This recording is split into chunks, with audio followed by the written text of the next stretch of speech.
Breakup के बाद एमा अपने अपार्टमेंट में अकेली बैठी थी। चारों ओर की खामोशी उसके ऊपर एक भारी बोझ की तरह दबाव डाल रही थी। कोनों में छायाएं आज कुछ गहरी लग रही थीं, जैसे वे उसे देख रही हों। उसने खुद को व्यस्त रखने की कोशिश की, अपने फोन को स्क्रॉल करती रही, लेकिन उसका मन बार बार उसी की ओर लौटता रहा। वह उसकी आवाज को मिस कर रही थी, भले ही आखिरी बार वह आवाज बहुत कठोर थी। अपार्टमेंट में आज कुछ ज्यादा ठंडक महसूस हो रही थी। उसने अपने चारों ओर एक कंबल लपेट लिया। तभी उसकी नजर गई, उसकी और उसके साथ की वो तस्वीर जिसे उसने गुस्से में फाड़कर फेंक दिया था, वापस शेल्फ पर रखी हुई थी। एमा का दिल जोर से धड़कने लगा। उसे अच्छे से याद था कि उसने उस तस्वीर के टुकड़े टुकड़े कर दिए थे। कांपते हुए वह तस्वीर की ओर बढ़ी और उसकी सांस अटक गई। तस्वीर में उसका चेहरा बदल गया था।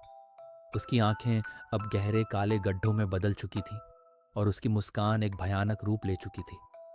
कमरे में एक धीमी फुसफुसाहट गूंजने लगी, लेकिन वह समझ नहीं पाई कि वह क्या कह रहा था। वह आवाज उसी की थी। डर के मारे वह दरवाजे की तरफ दौड़ी, लेकिन दरवाजा खुल नहीं रहा था, जैसे कोई अदृश्य शक्ति उसे बंद कर रही हो। लाइट्स झपकने लगीं और फिर अचानक अंधेरा छा गया। फुसफुसाहट अब और जोर से और गुस्से भरी हो गई थी। एमा का फोन अचानक बज उठा। स्क्रीन पर एक नोटिफिकेशन चमकने लगा। वह उसी का मैसेज था। तुम मुझे छोड़ नहीं सकती एमा। उसके हाथ कांपने लगे और तभी फोन बंद हो गया। फुसफुसाहट अब एक गहरी खौफनाक गुर्राहट में बदल गई, जो उसे चारों ओर से घेर रही थी। उसे दम घोंटू महसूस करा रही थी।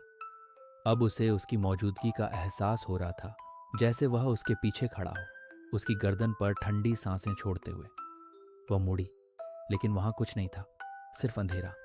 लेकिन एमा को पता था कि वह वहीं था, उसे देख रहा था, उसका इंतजार कर रहा था। फिर उसे अचानक एहसास हुआ, वह उससे कभी नहीं भाग पाएगी। उसका गुस्सा, उसका दर्द, जो अब मौत से भी परे था, ने उसका पीछा किया था और अब वह उसे हमेशा के लिए अपने साथ रखने आया था। उसके बाद की खामोशी में केवल एमा की धीमी घुटी हुई सिसकियां गूंज रही थीं, क्योंकि अब उसे यह सच स्वीकार करना पड़ा कि वह अब सचमुच अकेली थी और उसी अकेलेपन में उसने उसे हमेशा के लिए अपने पास रख लिया था।